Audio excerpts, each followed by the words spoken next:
You want to know the secret to a happy life? Stop trying to be happy. It's a fool's errand, a kid's fantasy. Happiness is a visitor, not a resident. It's a butterfly that lands on your shoulder when you're busy doing something else. The moment you chase it, it's gone. Dignity. Now that's different. Dignity is something you can build. It's a home, a foundation. Happiness might visit the house that dignity built, but it will never own the deed. I set out with a camera and a simple question. What's the secret to a long, happy life? I wanted that fortune cookie wisdom, the kind you see printed over a sunset on social media. I drove out to a quiet community on the edge of the city, a place where the average age is somewhere north of 85. I was expecting cliches. You know, the kind of advice you find on coffee mugs and throw pillows. Live, laugh, love. Dance like nobody's watching. I even brought a notebook, ready to jot it all down.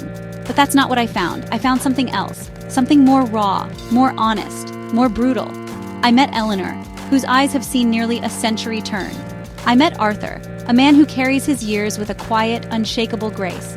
I met Beatrice, who wields laughter like a weapon against despair. And Leo, whose hands are still calloused from a lifetime of making things. They didn't give me platitudes.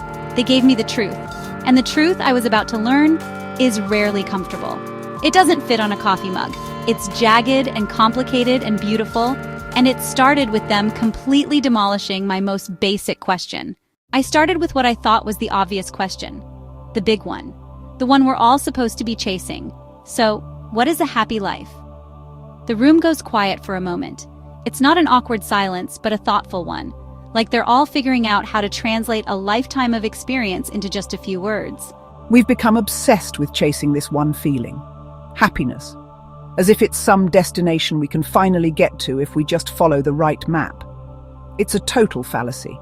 A happy life isn't a life where you are always happy. That would be the life of a simpleton. A meaningful life, though. Now that's something different. Meaning is what gets you through the times when you are deeply, profoundly unhappy, and I guarantee you, those times will come. Happiness is all about the present, about getting what you want right now. But meaning is about weaving your past, your present, and your future together. I remember after my husband passed. Was I happy? Of course not. It was the bleakest winter of my soul. But I had meaning.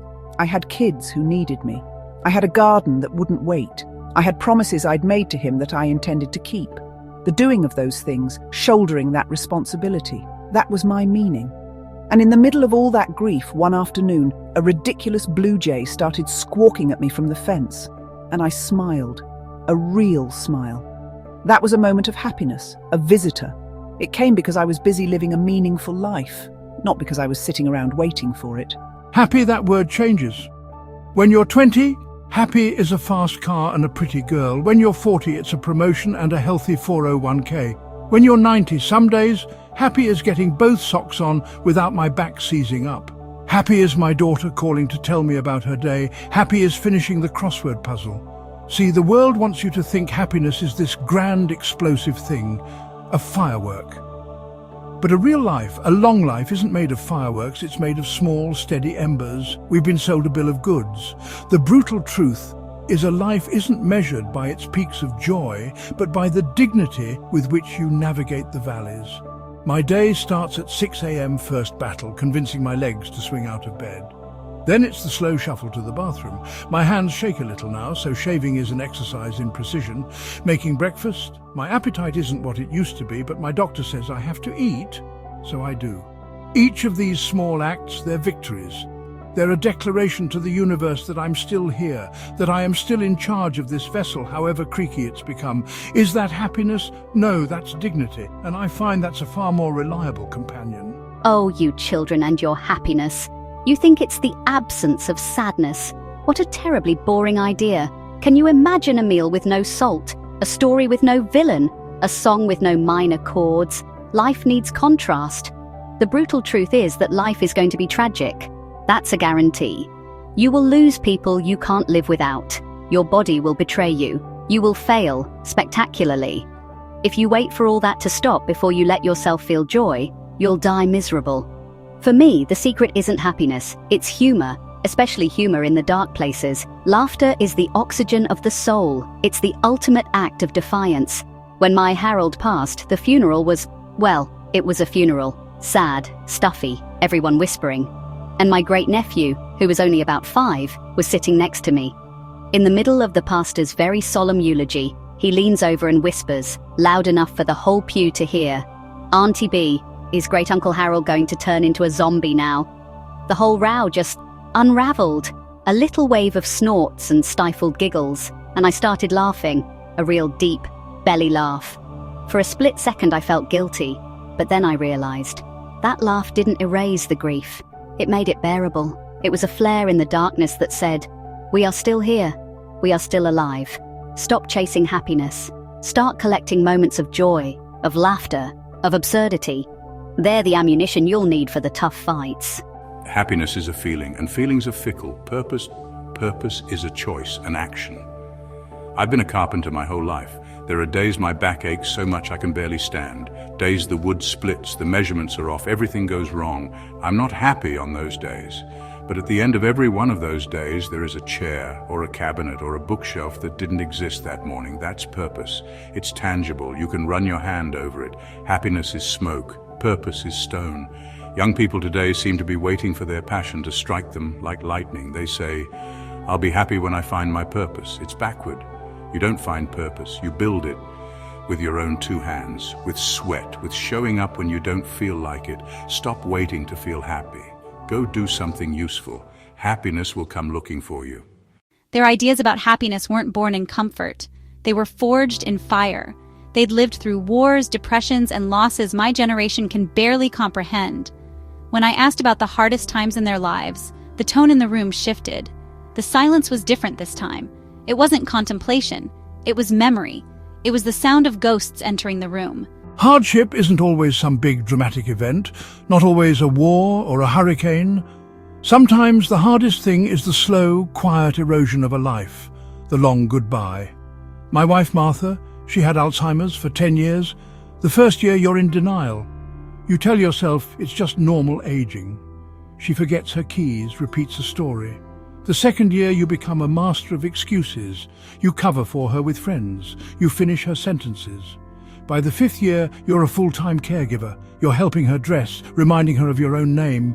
The hardship wasn't one moment, it was a decade of moments, 1,000 tiny paper cuts to the soul. I'd watch the woman I loved, the smartest, sharpest woman I ever knew, just disappear, inch by inch, day by day. Friends would say, "You're so strong, Arthur." I wasn't strong. I was terrified. I was exhausted. And I was so angry. Not at her, never at her, but at the universe, at the sheer random cruelty of it all. People ask, how did you overcome it? The brutal truth is you don't overcome something like that. The word implies a finish line, a victory. There is no victory in watching someone you love vanish before your eyes. You endure. That's the word, you endure. You get up in the morning, make the coffee, change the sheets, hold her hand while she looks at you with vacant eyes, and you do it all over again the next day and the next. You find your dignity not in winning the battle because you will lose. You find it in refusing to abandon the field, in just showing up. That is the only victory available. Just take the next small step. That's it. That's the whole secret. There is no magic formula. There's just putting one foot in front of the other, even when your legs are screaming to collapse. My hardship was fast, not a slow grind like Arthur's. It was a phone call, the kind that splits your life into before and after. My son, Michael. He was 22, a car accident. One moment he was a vibrant, loud, messy, wonderful part of my world, and the next, he was a memory, the grief. It's not like sadness, it's a physical thing. It sits on your chest, it steals your breath. For a year the world was grey, food had no taste, music was just noise, laughter felt like a betrayal. People try to help, they bring casseroles, they say things like, "He's in a better place," or "Time heals all wounds." They mean well, but it's like trying to put a band-aid on an amputation. The turning point, it wasn't some grand epiphany. It was small, absurd. I was in the grocery store, maybe a year and a half later, just going through the motions, and I see this woman wrestling with a shopping cart that has a wobbly wheel. The thing was bucking like a wild bronco. She was zigzagging down the aisle, knocking over a display of canned peaches. And instead of getting angry, she just stopped, looked at this ridiculous cart, and started to laugh. A helpless, wheezing laugh. And I started laughing with her, a total stranger, standing in the canned goods aisle, laughing about a stupid shopping cart. In that moment, I felt a flicker of the old me, the before me. That laughter didn't cure the grief. The hole in my heart is still there. It will always be there. But the laughter built a little bridge over it. It let me walk across to the other side just for a minute. The brutal truth about that kind of loss is that you don't get over it. You learn to carry it. It becomes a part of you like a limb, and you learn to function with it, but you let the light in when it cracks through. You have to honor the joy when it shows up. To do otherwise is to let the tragedy win twice. My hardship was shame. I was in my late 30s, 2 young kids, a mortgage. I had my own construction business, small, but it was mine. I was proud. Then a recession hit, a big one. The jobs dried up overnight. I had leveraged everything. I lost the business. Then we lost the house. I had to move my family into a tiny 2-bedroom apartment above a laundromat. My wife had to take a job as a waitress, and I couldn't find work. No one was building anything. The hardship wasn't just being poor. We had food. We had each other.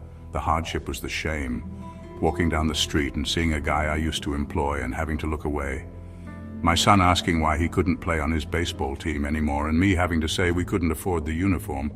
I felt like less than a man, worthless. I finally got a job as a janitor at the very bank that had foreclosed on my house. Can you believe the irony? Every night I would be on my hands and knees scrubbing the floors of the office where some guy in a suit had signed a piece of paper and taken my life away. I was bitter. Oh, I was a poisonously bitter man for a while. One night, my supervisor, a man named Frank, came by as I was finishing up. He looked at the floor, which was gleaming, and he said, "Leo, you scrub a floor better than anyone I've ever seen." He wasn't being sarcastic, he was serious, and something in me just broke. It was the first time in over a year someone had complimented my work, and I realized in that moment my worth wasn't tied to the sign on my truck or the size of my house. My worth was in my effort. It was in doing a job with pride, so I became the best damn janitor the bank had ever seen. I scrubbed those floors like they were the floors of a cathedral. It wasn't about the bank, it was about me. It was about taking back my own self-respect. It took 5 years, but I saved enough to buy some tools. Started doing small jobs on the weekends. Slowly, I rebuilt. The brutal truth is that you can lose everything you have, but no one can take your character. No one can take the pride you take in your work, even if that work is scrubbing a floor. After surviving so much, I thought they'd be the kind of people who live without regrets. I was wrong. Their regrets were, in some ways, the most painful and instructive part of our conversation. And they weren't about things they did. They were almost all about the things they didn't do. About chances not taken, words not said, and fears that were allowed to win. Sighs, a deep, rattling sound. My regret is simple, and it burns like a hot coal in my gut every single day. I wasted time. Not sitting on a couch. I was always busy. But I was busy doing things I thought I should do, not things I wanted to do. After I got back on my feet, I took a steady job as a foreman for a big company. Good pay, a pension, it was safe. I told myself I was being responsible. But my real love, my passion, was making furniture, carving wood, creating something beautiful. I always told myself I'll get back to it when I retire. I'll set up a proper workshop when the kids are through college. When is a liar. It's the most dangerous word in the English language.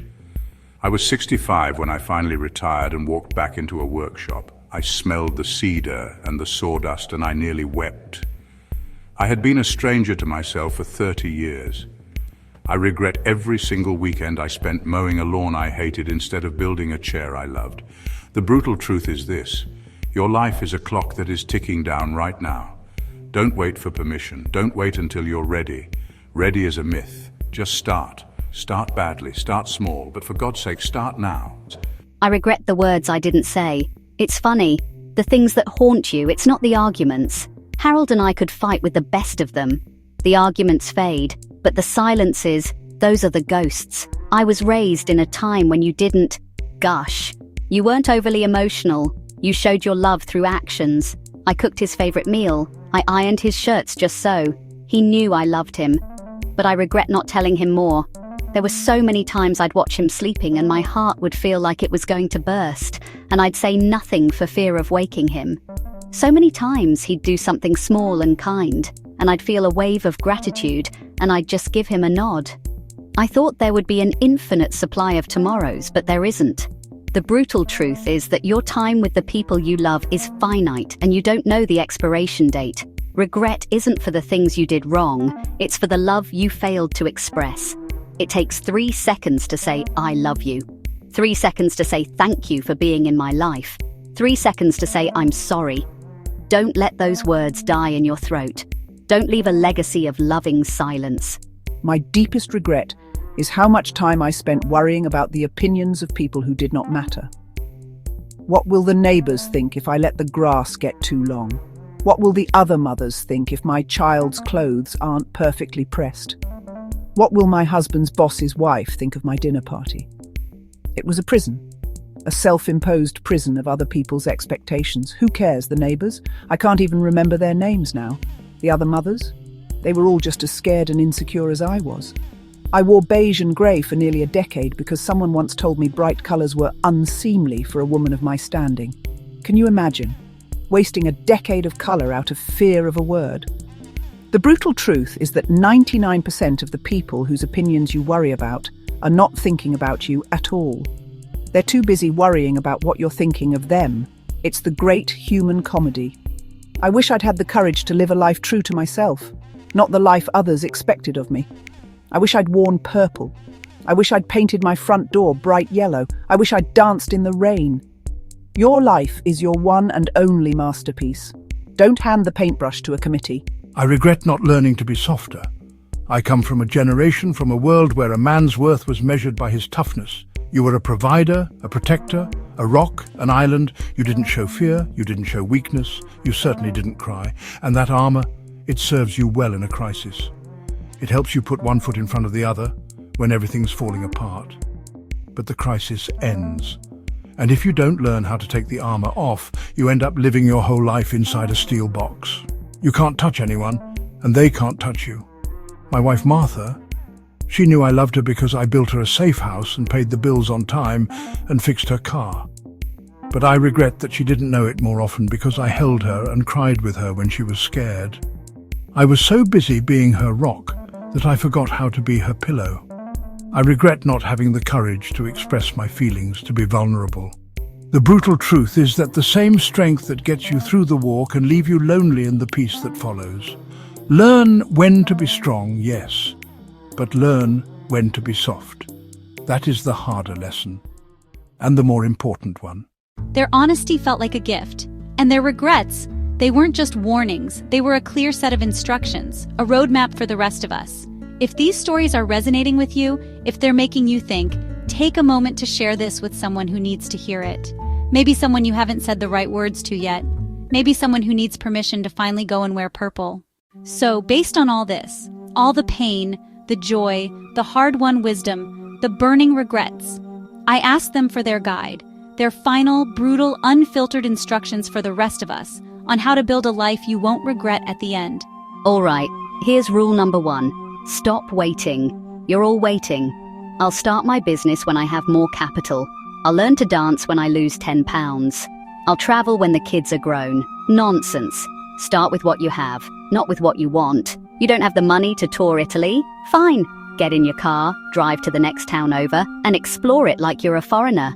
Don't have a fancy easel and paints? Great. Go buy a 50-cent pencil and a notepad and draw the tree outside your window. Joy is not a prize you get for reaching a goal. Joy is the fuel you use on the journey. Don't postpone joy. It's the most valuable resource you have. Use it today. This is the most important thing I can tell you. Choose dignity over happiness. Happiness is an emotion. It's fleeting. It depends on outside circumstances. Dignity is a practice. Dignity is a choice. What does that mean in real life? It means you keep your promises, especially to yourself.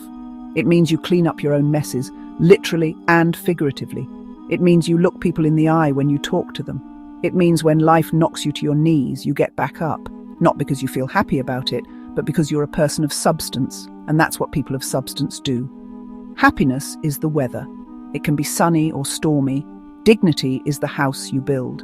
Build a strong house. The sun will have a place to shine into, and the storms will have a place to pass over without destroying you.